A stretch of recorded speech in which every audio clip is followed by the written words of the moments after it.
Sumailalo na sa inquest ang 3 suspect sa pagpatay sa motelong si Julie Ann Rodelas. Kabilang na rito ang kaibigan ng biktima at nobyo nito na naharap sa reklamong murder. Hindi naman sinampahan ng reklamo ang isa pang suspect na posibleng gawing state witness. Lumalabas sa salaysay ni Waraji na posibleng ginahasa si Julie Ann. Saksi si Salima Refran.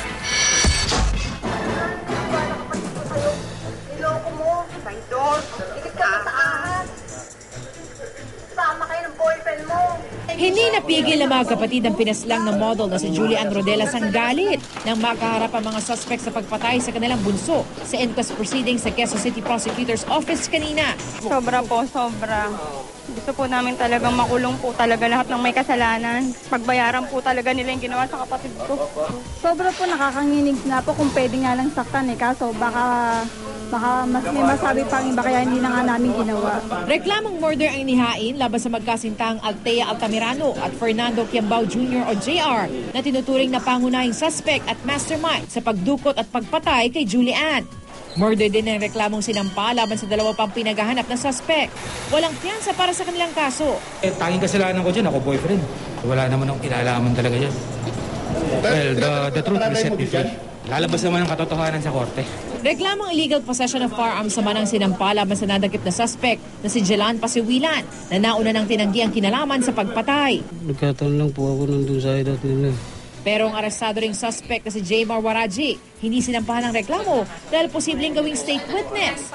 Siya kasi nagturo kina Althea at JR bilang mga mastermind umano. Kinausap yung pamilya nga at i-utilize yun as witness. Siya magiging testigo para mapatunayan talaga na si Althea, JR at yung dalawang may kasalanan. Sa affidavit ni Waraji, idinatali na ang pakikipagkita sa kanila ni JR alas 3 hanggang alas 4 ng hapon noong November 5 sa kanilang hideout sa Culiat, Quezon City. Kasama raw nila ang isang Efren Talib. Sinabi niya about kay Althea, pati dun sa babae. Sabi niya, matutulungan niyo ba ako? Anuin natin yung babae. Si Julian, siniraan niya si Althea na may anak na nga daw, ma'am. Model sila. Sumakay raw sila ni Efren sa sasakyang minamaneho ni JR. Pinuntahan na namin. Sabi niya, ito yung tamang pagkakataon.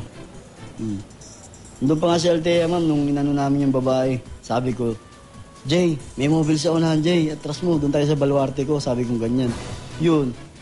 Parang narinig niya, RJ, sabi niya ganyan. JR, sabi niya ganyan. Sorry, alam niya rin siguro na may nagawa siya mali. Nakuna naman ang video ng DZME radio broadcaster na si Danny Atienza si Althea Altamirano ilang sandali raw matapos dukutin si Julie Ann sa harap ng World Trade Center sa Pasay. Kasama na niya noon ang mga rumespondent police. At taliwas sa una niyang kwento sa GMA News, kalmado si Althea. Ano ba yung tinasakyan? Lupo ata po. Kotse? Hindi ko na nakita po yan. Doon sa interview ni Althea, malinaw na talagang nililigaw nila ang investigasyon. Batay pa rin sa affidavit ni Waraji, sa parehong hideout sa Culiat dinala si Julie Ann na iniwan nila ni JR sa isang kwarto kasama ni Efren Talib. Pagpasok namin na hideout, sabi nung labas muna kayo. Alam niyo na. Ganun lang. Tapos narinig yung babae, wag po. Kasi hanggang sa wala na akong narinig. Umalis na raw si Waraji pero pinabalik din sa hideout dahil isang alias Aldos daw ang nagkakursunada kay Julie Ann. Nang tanungin daw niya si Efren Talib kung anong balak sa biktima. Patayin yun, ma'am. Oo. Shoot to kill yun, ma'am. Hindi na raw siya sumama kina JR, Efren at alias Aldos pero sa kanila rin na lamang binaril na at pinatay si Julie Ann. Sa pagitan ng pagdukot at pagpatay, nakunan si JR ng CCTV ng isang fast food sa UN Avenue sa Maynila. Tugma ang fast food na ito sa resibong natagpuan sa bangkay ng biktima. Nakunan din sa hiwalay na CCTV noong oras ng pagpapaputok ng baril sa 18th Avenue sa Cubao ang pagdaan ng isang itim na sasakyan na 505 ang plaka ayon sa ilang saksi. Natugma sa sasakyang nakapangalan sa ina ni JR. Dahil sa mga ebidensyang ito, kung kaya inaresto ng pulisya ang magnobyo na natunton sa Apalit, Pampanga nitong Sabado. Sabi po sa akin, tuturuan lang daw po leksyon. Tapos nung nalaman ko pong patay na, sabi ko, bakit patay na? Pero sa hiwalay na panayam, iginit ni Althea na hindi niya pinapatay ang kaibigan. Lumpuhin daw po. Ano pa? Yun lang po sabi nila sa akin, sabi ni JR sa akin. Mali ko po. Ako po nagdala dun kay Julie, pero hindi ko alam po na ganun. Kaya pala kinoconvince niya ako.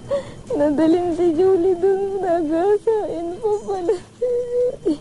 Madaling araw nitong linggo nang inaresto ang mga sospek na sina Pasiwilan at Waraji habang nagpa-pot session sa Culiat, Quezon City. Ako si Salima Refran, ang inyong saksi.